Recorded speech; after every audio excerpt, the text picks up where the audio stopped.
السلام علیکم ورحمۃ اللہ وبرکاتہ۔ ناظرین اکرام، نماز تہجد کا اہتمام خصوصاً رمضان المبارک کے مہینے میں ہم لازمی طور پر کریں، کیونکہ اس طرح کے موقع ہماری زندگی میں بار بار نہیں آنے والے۔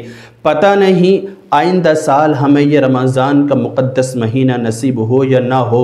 ہم غور کریں کہ پچھلے سال ہمارے ساتھ اٹھنے بیٹھنے والے، روزہ رکھنے والے، سحری کھانے والے، افطاری میں شریک ہونے والے، نمازوں میں شریک ہونے والے کتنے ہمارے پڑوسی تھے، ہمارے ملنے جلنے والے تھے، رشتہ دار تھے، لیکن آج ہمارے درمیان نہیں ہے۔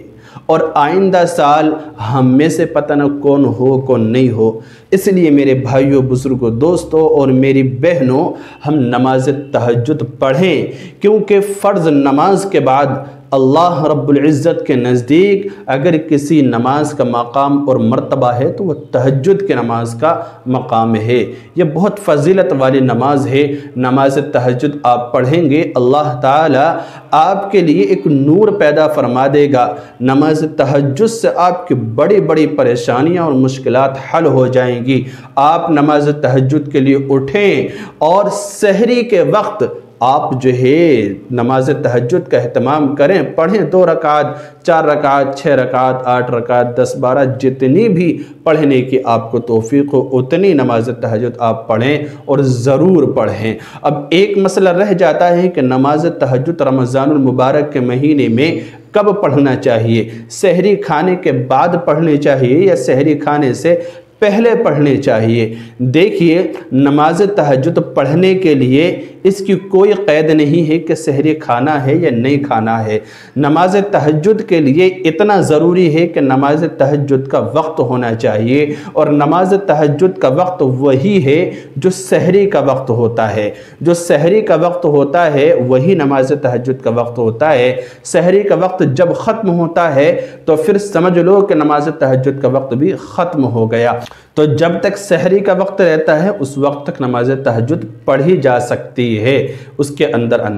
اب نماز تہجد اگر آپ سحری کھا کر پڑھنا چاہیں تو سحری کھا کے پڑھ سکتے ہیں، لیکن سحری کھانے کے بعد اگر آپ پڑھیں گے تو پھر اس کی وجہ سے وہ خشوع اور خضوع نہیں رہے گا، کیونکہ پیٹ بھر جائے گا اور اس کے بعد آپ کو ڈکاروں کی شکایت ہوگی، یا اسی طرح آپ کا ذہن میں الگ الگ طریقے کے خیالات آئیں گے، تو وہ خشوع اور خضوع رہے گا نہیں اگر آپ سحری کے بعد نماز تہجد پڑھیں گے۔ اس لیے بہتر ہے کہ نماز تہجد آپ پہلے پڑھیں، پہلے اٹھ جائیں، پہلے جاگ جائیں، اور جتنا وقت ہو 2 رکعت، 4 رکعت آپ نماز تہجد پڑھیں۔ نماز تہجد پڑھنے کے بعد پھر آپ جو ہے سحری کھائیں۔ اگر اس طرح آپ کریں گے تو پھر آپ کی نماز تہجد میں خشوع اور خضوع رہے گا، للہیت رہے گی۔ آپ کا جی چاہے گا کہ میں پوری 12 رکعت پڑھوں، زیادہ سے زیادہ عبادت کروں، لمبی دعا مانگوں، آپ کا جی چاہے گا۔ اگر آپ پہلے کھانا کھا لیں گے، سحری کھا لیں گے، تو پھر آپ جو ہے نماز سے دل چرائیں گے اور یہ سوچیں گے کہ بس جلدی ختم کروں۔ تو اخلاص اور اللہ کا قرب حاصل کرنے کے لیے اور خشوع حاصل کرنے کے لیے بہتر ہے کہ ہم سحری کھانے سے پہلے نماز تہجد پڑھیں، جتنا ہمارے پاس وقت ہو اس کے بعد سحری کھائیں، اور سحری کھانے کے بعد پھر ہم نماز فجر کی تیاری میں لگ جائیں۔ تو یہ طریقہ ہمارا ہونا چاہیے۔ اللہ تعالیٰ عمل کی توفیق دے اور ہمارے تہجد کو قبول فرمائے، روزوں کو قبول فرمائے۔ السلام علیکم ورحمۃ اللہ وبرکاتہ۔